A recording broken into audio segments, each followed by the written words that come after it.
qui aime tant à citer le doyen Jean Carbonnier, je ne vais pas déroger à la règle et rappeler qu'en 1989, à l'occasion des travaux de réflexion sur le bicentenaire de la Révolution, le doyen Jean Carbonnier définissait le mariage civil comme la gloire cachée de la République.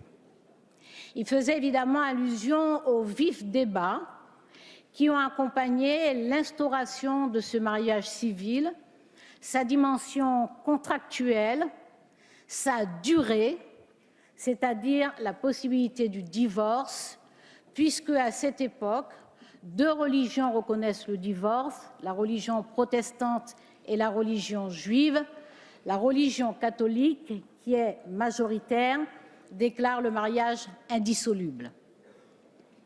Le doyen Carbonnier considère donc que le constituant de 1791 a bien fait une véritable révolution en instaurant le mariage civil. Et la sécularisation du mariage civil est donc bien inscrite, consacrée de cette façon dans la Constitution de 1791. Le mariage civil porte l'empreinte de l'égalité. Cette empreinte de l'égalité est marquée par le fait qu'il s'agit d'une véritable conquête fondatrice de la République. Une conquête emportée dans un mouvement général de laïcisation de la société. Cette conquête de la République a marqué toute son importance, essentiellement pour ceux qui étaient exclus du mariage à cette époque.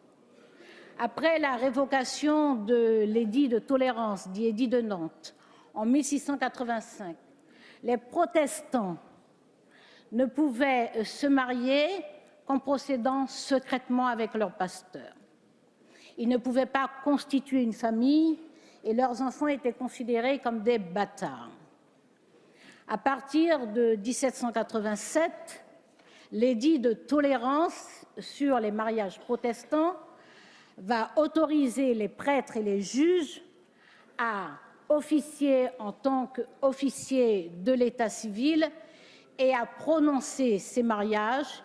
Il y a donc une première ouverture 2 ans avant la Révolution avec cette reconnaissance du pluralisme religieux et la possibilité donc d'inclure dans le mariage ceux qui en étaient exclus, à savoir les protestants et les juifs.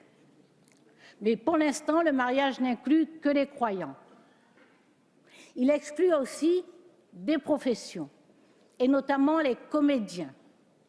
Les comédiens parce que la religion proclame qu'elle ne saurait reconnaître les pratiques infâmes des acteurs de théâtre. Et c'est d'ailleurs le comédien Talma qui va saisir la constituante parce que le curé de Saint-Sulpice refuse de publier les bans pour son mariage avec une mondaine, comme on disait à l'époque. Il saisit la constituante et les constituants vont donc décider d'instaurer un mariage civil. Ils vont donc inscrire dans la Constitution, dans l'article 7 du titre 2 de la Constitution de septembre 1791, que le mariage n'est que contractuel et que le pouvoir législatif établira sans distinction pour tous les habitants le mode par lequel les mariages, les naissances, les décès seront constatés. On n'est plus dans l'autorisation, mais dans le constat, donc on est dans la liberté. Seront constatés, il précise que le pouvoir législatif va désigner les officiers qui seront chargés de constater et d'enregistrer ces actes. Cette constatation du mariage civil permet donc d'inclure des croyants non catholiques, mais bien entendu élargie cette fois-là à tous, c'est-à-dire que ce sont tous ceux qui souhaitent se marier qui peuvent disposer des mêmes droits et devoir respecter les mêmes obligations. Cette conception du mariage civil qui porte cette empreinte de l'égalité est en fait essentiellement une liberté. C'est essentiellement une liberté parce que dès l'instauration du mariage, le divorce sera également reconnu. Le divorce sera reconnu dans l'exposé des motifs de la loi de 1792 qui dit que le divorce résulte d'une liberté individuelle qu'un engagement indissoluble, dont un engagement indissoluble serait la perte. C'est-à-dire que puisque le mariage est la liberté des parties, qui n'est pas la sacralisation d'une volonté divine, cette liberté de se marier ne se conçoit qu'avec la liberté de divorcer. Et parce que le mariage va se détacher justement du sacrement qui l'avait précédé, le mariage pourra représenter les valeurs républicaines et intégrer progressivement les évolutions de la société. La meilleure manifestation de cette liberté s'exprime par l'article 146 du Code civil, qui n'a pas changé depuis son origine et qui dit qu'il n'y a pas de mariage sans consentement. Cet article 146 établit donc la pleine liberté de l'un et de l'autre conjoint dans le mariage. Si l'on se souvient que le mariage a été d'abord une union de patrimoine, d'héritage, de lignée, que l'on passait chez le notaire avant de passer chez le prêtre, le fait de reconnaître la liberté de chacun des conjoints est un progrès considérable qui se trouve aujourd'hui encore inscrit dans notre Code civil. Le divorce va donc accompagner très vite le mariage, et ce divorce qui va accompagner très vite le mariage sera prohibé en 1816, dans une ambiance de débat où les courants conservateurs sont dominants et où les libertés, notamment les libertés de femmes, sont en régression. Ce divorce sera rétabli en 1884 par la loi Naquet, mais là aussi dans un mouvement général contraire de laïcisation de la société, parce que l'évolution du mariage porte très fortement la marque de la laïcité, de l'égalité et de la liberté, telles que ces valeurs ont évolué dans notre droit et dans notre société, dans une relation diachronique qui a connu parfois de très vives tensions. C'est donc dans un mouvement de laïcisation de l'état civil, des libertés individuelles, de la société en général, que le divorce sera restauré en 1884. C'est en effet dans cette décennie que d'autres lois de liberté individuelle, telles que la loi de la presse, la liberté d'association, la liberté syndicale et bientôt la loi de séparation des églises et de l'État vont intervenir. Et en 1975, ce divorce sera consolidé puisque le consentement mutuel sera rétabli, en vous rappelant que le consentement mutuel était déjà reconnu en 1792 et même l'incompatibilité d'humeur. Le mariage, donc, accompagné du divorce, reconnaît la liberté, mais aussi la liberté de ne pas se marier.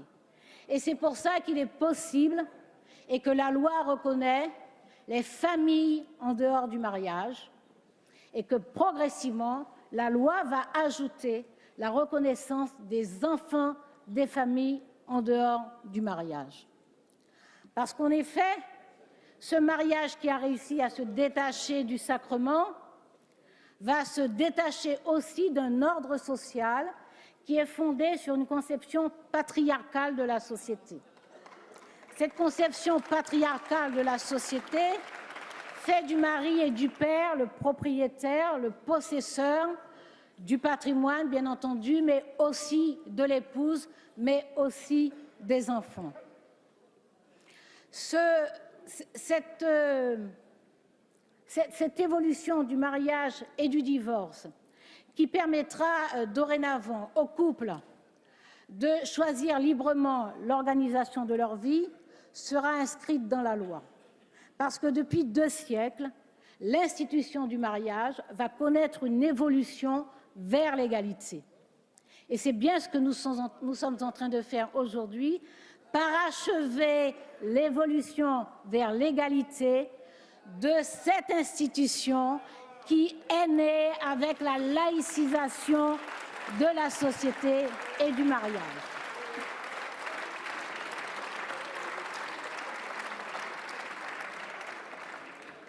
Cette évolution vers la société va concerner d'abord les femmes. Elle va concerner les femmes avec la suppression de la référence au chef de famille, la reconnaissance de la communauté de vie et les lois de 1970 et 1975 qui vont réintroduire pour celle de 1975 le consentement mutuel. L'évolution, la reconnaissance en tout cas des droits des femmes, cette reconnaissance sera inscrite progressivement dans la loi. 1970, je rappelle, cela fait à peine une quarantaine d'années, c'est-à-dire que vivent encore aujourd'hui des femmes qui ont eu besoin de l'autorisation de leur époux pour ouvrir un compte bancaire, pour souscrire un contrat, pour disposer de leur salaire et donc pour être reconnues comme sujet de droit. Cette évolution vers l'égalité qui va moderniser notre institution du mariage en reconnaissant la femme comme sujet de droit, va reconnaître aussi progressivement les droits des enfants. Par la loi de 1972, le législateur décidera de cesser de reconnaître, d'établir une différence entre les enfants légitimes et les enfants naturels. Il va donc procéder à une refonte de la filiation de façon à reconnaître une égalité des droits pour les enfants, que leur filiation soit légitime ou naturelle. En 2000, c'est un arrêt de la Cour européenne des droits de l'homme, l'arrêt Mazurek, qui va contraindre la France à mettre un terme aux discriminations qui étaient imposées aux enfants adultérins. Et c'est seulement par une ordonnance de 2005, ratifiée par une loi de 2009, que les notions de enfant légitime et enfant naturel vont disparaître de notre Code civil. L'enfant donc devient également un sujet de droit. En vous présentant aujourd'hui ce projet de loi qui contient des dispositions ouvrant le mariage à droit constant et l'adoption à droit constant aux couples homosexuels, le gouvernement choisit de permettre aux couples de même sexe d'entrer dans cette institution et de pouvoir composer une famille comme les couples hétérosexuels, c'est-à-dire de pouvoir le faire soit par une union de fait que l'on appelle le concubinage, soit par un contrat, le PACS, soit par le mariage.